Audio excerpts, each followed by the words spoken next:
Hello, and welcome to Rabble Radio, recorded on Friday, July 4th, 2025. I'm Brianne Doyle.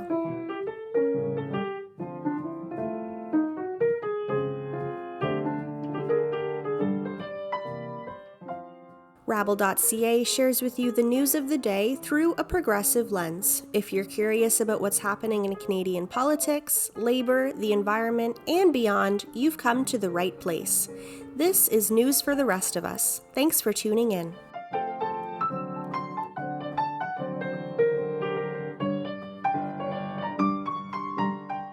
In June, Prime Minister Mark Carney announced he planned to boost defence spending to 5% of Canada's GDP over the next decade. What will this mean for workers, for the economy?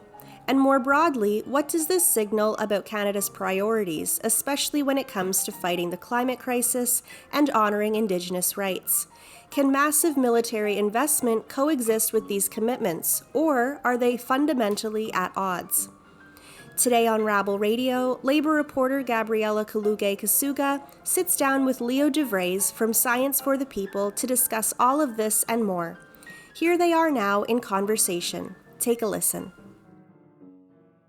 Hey Leo, so thank you so much for joining us on Rabble Radio today. Thank you, Gabby, for having me. Just to get started, could you introduce yourself and Science for the People a little bit? So my name is Leo DeVries, and I'm in an organization called Science for the People. We're a group of radical scientists working against war and exploitation and trying to organize in our workplaces for a more democratic future of science. So you mentioned that part of what your org does is working against war and militarism. And last week, we had Canada and Prime Minister Mark Carney join on to the pledge to commit 5% of GDP to defense spending by 2035. And so I'm wondering, what is you and your organization's reaction to that? So, looking at this is going to create a lot of jobs in STEM, right? So this involves us immediately.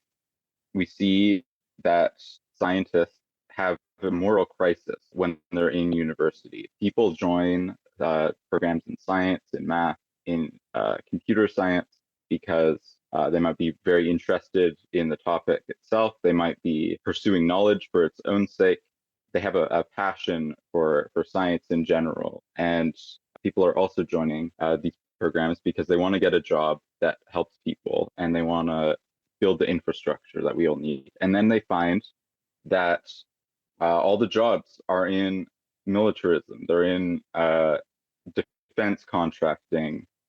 I have a math background, and so as someone with math background, you have like a few big money makers in the industry, right? You can go into big tech, you can go into espionage. CSIS is always recruiting math grads, as well as its sister agency, the Communications Security Establishment. You can go into insurance, and you can also go into finance. And all of these pose ethical issues. They're exploitative industries. You can make a lot of money, but these are all based on militarism, on exploitation, and they're on very inefficient ways of allocating resources, right? Like I can make a lot of money investing, but that's a lot of money that could be used towards infrastructure that people actually need. And people in engineering have it even worse because tons of jobs are for places like Lockheed Martin. And the jobs that don't involve defense contracting are actually pretty few and far between. So, this is going to create a lot of new opportunities for science grads, but none of us have any say in how science is actually used. And then we're told when we bring this up and when we say we don't want to be doing work like this, we don't want to be designing weapons of war. That's just how it is. And you know what? You're being political. And science is not political. Engineering is not political. And I think the message of Science for the People is no, science is political. Science is a tool of politics, and it can be used for war and militarism, but it can also be used to create a better world and more equitable world. This increased defense spending could create a lot of jobs, a lot of opportunities for workers in STEM, in the sciences, which, when you first hear it, sounds like a really great thing. So how do you kind of, as an organization, approach that topic when you're hoping to challenge this militarism and this kind of push towards the military industrial complex and defense industry? Well, we are an organization of scientific workers. So you might think, oh, well, this sounds right. Workers are winning by doing this, but in truth, workers are not winning. I mean, first of all, it is very anti-democratic. I mean, we don't get to decide what kind of scientific work that we do. All the money is in things like defense spending and espionage. Well, important research that's done in universities, scientists have to fight for scraps over it. I mean, NSERC gets a lot less money than the defense industry does. They have a lot less to play with. And so researchers who are doing vital work have to fight for scraps and not know if they'll have enough money to actually continue the research the next year. So this is definitely working against democratization in science. But also, I mean, we're a global organization of workers. We don't just stand with workers here. We stand with workers all over the world. We're not just looking at Canadian workers having good benefits and good salaries. We're looking at, for example, workers in Palestine who have bombs being dropped on them right now. I mean, every university in Gaza is destroyed. Are we talking about those scientific workers? Are we talking about their conditions? They're living through something unimaginable right now, and it would be a dereliction of duty to not talk about them, to not consider them. So if we're considering a future for all scientists, democratization of science, we have to think globally. We're not just thinking about people in Canada. I think this idea too of the democratization of science is really interesting. Can you tell me a bit more about what that would mean, what that would look like if science was democratic? So, I mean, I think that scientists should have more freedom to choose the research that they do and know that they will be supported by funding agencies that give them grants. I mean, this culture of science is this kind of cutthroat. It's this culture of competition, of fighting over scraps, of applying for uncertain funding from NSERC. And if we had the funding that we needed, science could definitely be a lot more collaborative. I think that's the draw of science, is like working together to further knowledge for humanity. And instead, we are locked in competition and perverse incentives to kind of backstab each other. And even within that culture, people are very collaborative. I think people naturally want to work together. But I mean, first thing is getting all the money that we need. And also, I want to call out the institutions like universities that help their graduates find jobs. They push things like defense contractors for engineering students. I have a friend who's in geology, and all the job postings everywhere are for mining companies or petroleum companies. I mean, these are highly exploitative industries that not only destroy the environment but also are stealing Indigenous land all over the world and creating, they prop up corrupt governments and destroy the way of life of people in Africa and in the Philippines. There are other jobs in geology, and there's a lot that needs to be done, but you really have to dig to find it. There's also a lot of work that just isn't funded at all. Talking again about geology, there are hundreds of thousands of tons of arsenic piling up from mining in the Yukon and in other parts of northern Canada because of mining industries. These mining companies go and dig up. They have no care for any kind of environmental considerations. They pollute creeks. They go into Indigenous territory and ignore what the governing bodies actually have to say about what they're doing. They skirt regulation, and then they leave huge pile of toxic waste to clean up. And there's no funding to do it, and nobody has figured out how. And people who are researching how to actually deal with this kind of toxic fallout, they have no resources. So what a democratization of science would look like is actually giving consideration to scientific work that actually needs to be done. No one wants these defense contractors to do what they are doing, but they get all the money from the government. They they are propped up by billionaires and wealthy corporations. That's not why I went into STEM. That's not why most people I know went into STEM. And I think that if we actually had a say in it, these defense contractors would shrivel up and disappear. I also want to talk about some examples of democracy in action that I've seen. There's two examples. So the first one I want to talk about is the Cuban Doctors Program.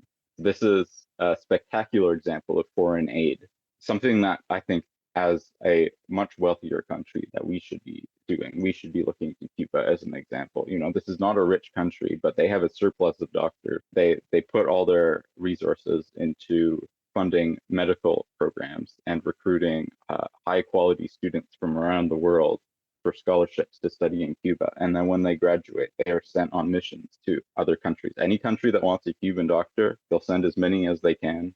And those doctors have only one goal, which is to do their best to heal as many people as possible, give the highest quality medical care possible, and they exceed their goals every single time. And Cuba doesn't ask a penny in return. They don't ask for anything.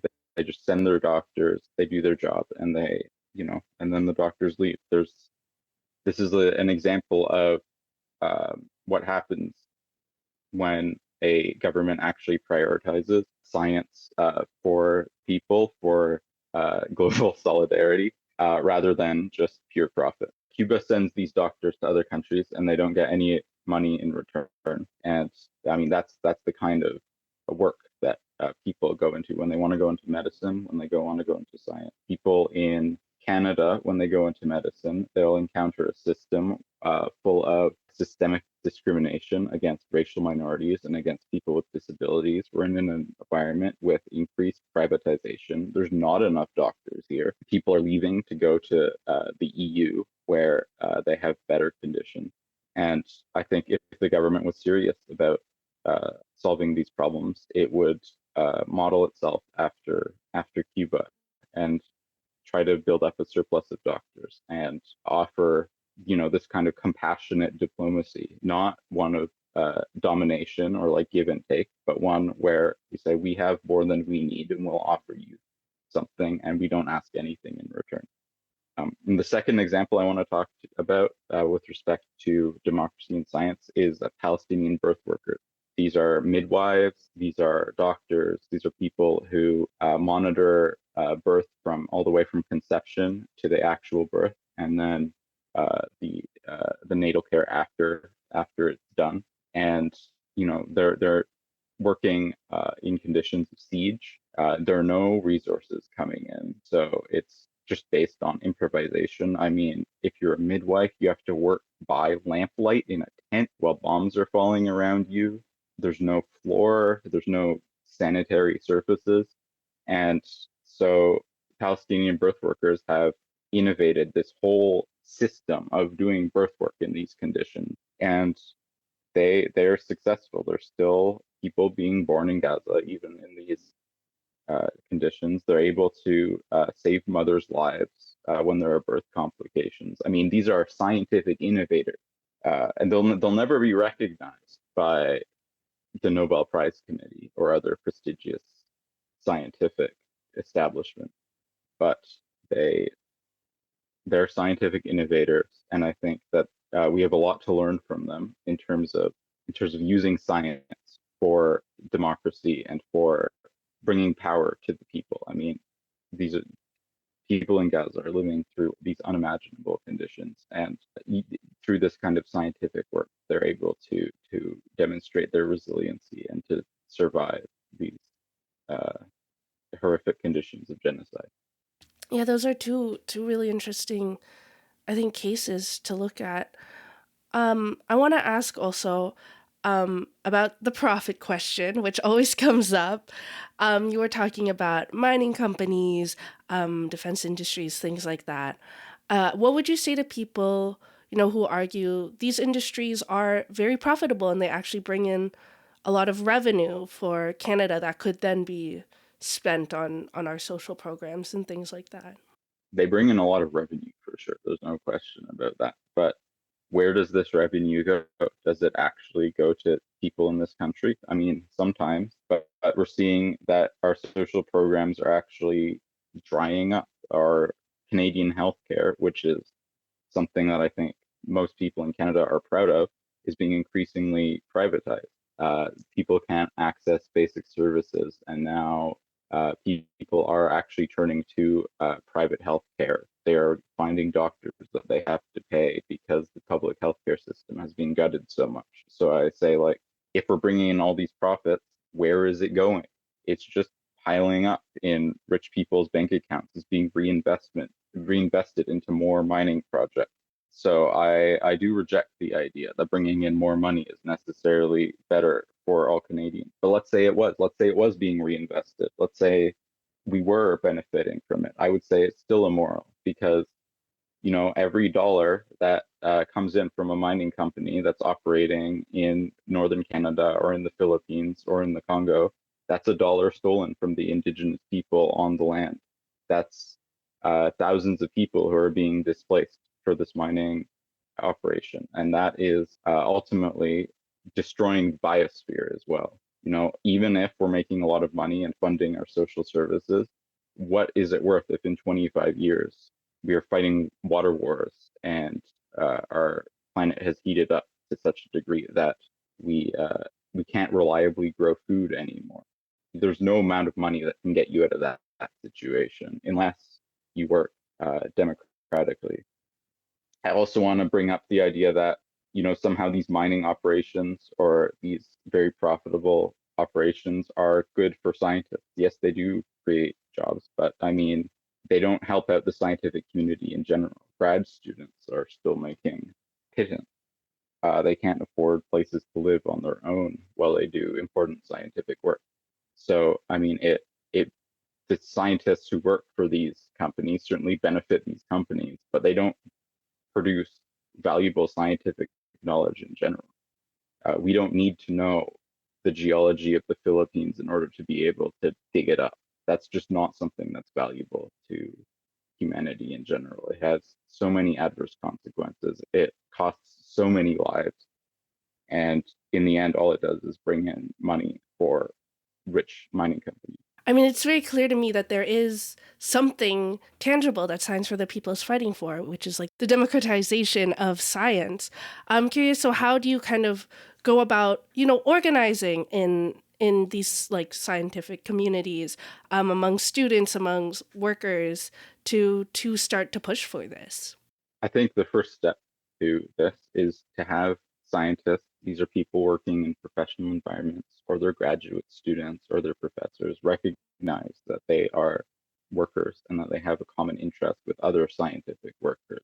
And once you have that, you can get people to realize that they have an interest in working together.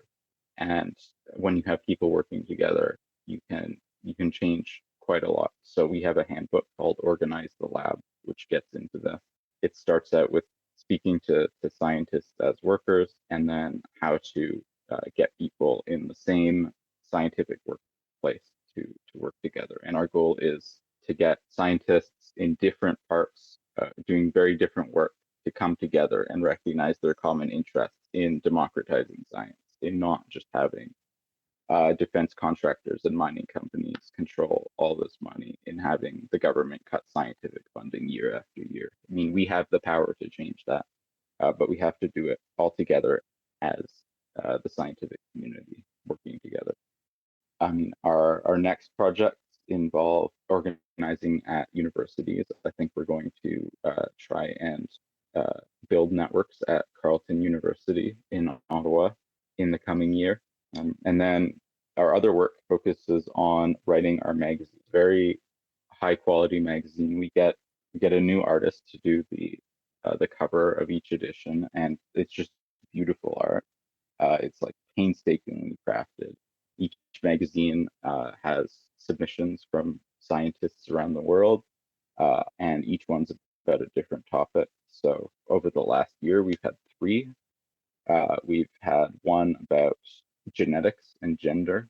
We've had one about Indigenous knowledge called Ways of Knowing, about how Indigenous practices contribute to science. and what we can learn from that as scientists. And then the newest one is on Palestine and how Palestinians are using science as a tool of liberation while under siege and under bombs and under conditions of what Amnesty International has called apartheid and genocide. Yeah, that's really interesting. Can you share the name of the magazine too, so our listeners can look into it? The magazine is called Science for the People. You can order print copies from scienceforthepeople.org, or you can read all the articles for free online. But I encourage you to buy a print copy. These are beautiful editions. We get professional printers to do it on very, very high quality paper, and these are very well written articles with beautiful art. Awesome. Well, thank you so much, Leo, for joining us on Rabble Radio today. I learned a lot about the scientific community and the organizing that happens in there. So thank you so much for joining. Thank you, Gabby. That was Leo DeVries in conversation with Rabble labor reporter Gabriela Calugay-Casuga. Thanks so much for that, Gabby and Leo. And now, this is our In Case You Missed It segment, where we review the top stories from this week on rabble.ca. For that, let's go to Rabble editor Nick Seabrook. Over to you, Nick. Thanks, Brianne. Starting this week with labor news. Union leaders and pro-Palestinian activists are calling for the reinstatement of a paramedic for the York region in Ontario, who was fired after making statements against Israel. Catherine Grzycek was fired as a paramedic by the York region last month after stating that Israel was committing acts of aggression against Iran and committing acts of genocide against the Palestinians living in Gaza. Grzycek is a member of the Canadian Union of Public Employees, CUPE, Local 4900. CUPE Ontario says that her firing is a violation of her charter right to freedom of expression. In response to a question from Rabble, York Region claimed that Grzycek's statements had somehow violated the municipality's inclusion charter. CUPE Ontario President Fred Hahn condemned York Region's firing of Grzycek, saying, quote, "We argue that it's not only everyone's right, it is everyone's obligation to speak out against atrocities. Indeed, it is the only way that they can be stopped. We're shocked that the York Region would fire a paramedic for having empathy and solidarity for people who are suffering." End quote. Staying with labor news. A new short documentary film highlights the realities of incarcerated workers in Ontario and Canada more broadly. Titled Working for Freedom, the film chronicles those who engage in prison labor and the conditions under which they work. One inmate at the provincially run Ottawa Carleton Detention Centre in Ontario received a bag of chips and a chocolate bar for 1 week of work. In the federal system, wages are capped at $6.90 an hour for a full day of labor. In the provincial system, incarcerated workers are often paid in canteen funds. Much of the labor done by prisoners is work that is required to keep the prison functioning, like cooking, cleaning, and maintenance. Jordan House, a labor professor at Brock University, says the film that prison labor is coercive and menial. However, prisoners do want to work. House noted that there has been organizing among prisoners to make their jobs safer and more dignified, but there are still many complaints about the lack of meaningful work. In Alberta provincial news, Prime Minister Mark Carney has set a date for August 18th for a by-election in the federal riding of Battle River Crowfoot. Conservative Damon Currick had won re-election in that riding in this year's federal election, but chose to step down to allow his party leader Pierre Poilievre to run for the seat. Poilievre had lost his former seat in the Ontario riding of Carleton in that same election to Liberal Bruce Vanjoy. Poilievre had represented the riding for more than 20 years. As a result of his defeat, Poilievre has not been present in the House of Commons since it returned this past spring, and former Conservative leader Andrew Scheer has been serving as interim leader of the opposition. One factor that led to Poilievre's loss in the federal election was the Longest Ballot Committee. The Longest Ballot Committee is an activist group dedicated to raising awareness of electoral reform. The Longest Ballot Committee put over 100 candidates on the ballot to run against Poilievre in his Carleton riding. Now, ahead of the by-election in Battle River Crowfoot, the longest ballot committee is seeking 200 people to run against Poilievre. In environmental news, Rabble columnist Ole Henriksen is warning of governments pursuing greater levels of extraction of natural resources in response to uncertain economic times. Governments in BC, Ontario, and the Canadian federal government have all passed legislation aimed at fast-tracking economic development projects. Most of these pieces of legislation involve disregarding environmental regulations and consultations with Indigenous peoples. Not only do these pieces of legislation violate treaty rights of First Nations, but also threaten the environment. Many of these resource extraction projects would emit great amounts of greenhouse gases, worsening climate change. And finally, staying in environmental news, David Suzuki is calling for greater focus on so-called Scope 3 greenhouse gas emissions. In order to make fossil fuel projects seem environmentally friendly, companies and nations try to offset greenhouse gas emissions these projects produce. What often isn't accounted for are the greenhouse gas emissions created when fossil fuels are exported and burned by a third party. These are Scope 3 emissions.